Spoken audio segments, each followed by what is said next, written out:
This is going to be a video where we take all 20 of the teams in the Premier League and we just throw a player in there that we think would fit well in that team and would help fix that team. It's more or less not too realistic, but it's also a thing where it's realistic in the sense to where it would make sense for that player to go to that team. Either they get playing time or to move up a level. Also to note, some of these, like from my list, has players going from one Premier League team to another. It's like, it's not saying like this team, obviously there's players that are valuable to those teams. So in that scenario, we're not saying like they're going to get replaced or anything like that. We're just like they would fit there better. You know what I mean? Okay. So it's not like much of like, oh, who's going to replace them then? It's like that argument is like, there's no need of that. We're not worried about that. Yeah, we're not worried about any of that. Okay.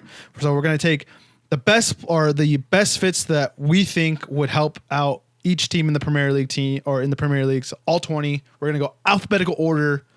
But before we start that, hit that goddamn like button and subscribe. Let's do this. All right, let's keep moving. We got Crystal Palace, young man.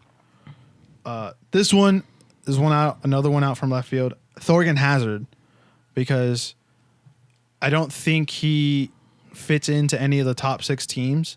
And if he ever wanted to play in the Premier League, I think this would most likely be like just a loan deal. Like I said, we're not like this is just what we think is a better fit. I think it would be a good loan deal or even a permanent deal because I think they'll survive, and it'd be another year in Crystal Palace where he actually shows him his like worth, and then maybe moves into a top 6 club, or even a better club after that. You know, in Europe, from Mönchengladbach, Hazard's little brother. And then I did have another guy, Odreg Duda from Hertha Berlin, another guy that's like contributes to goals and assists. I forgot what his stats were, but they were pretty decent. And I think adding another guy up there with Zaha, assuming Zaha's going to stay there, I think would benefit them because it seems like their goal production isn't too good. I think maybe even if they need a striker, but just the way they play, it just seems like Zaha is kind of slots in there most of the time. But do you have anyone for Crystal Palace? I do not.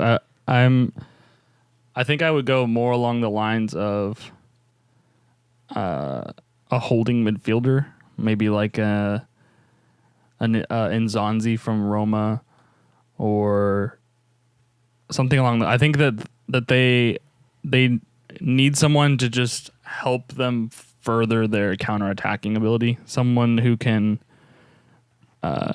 regain possession for them reliably, and then just be able to be that conduit to feed through to their counterattack, through to Zaha and stuff like that. So yeah, so maybe some sort of a holding midfielder, perhaps add in for their lineup.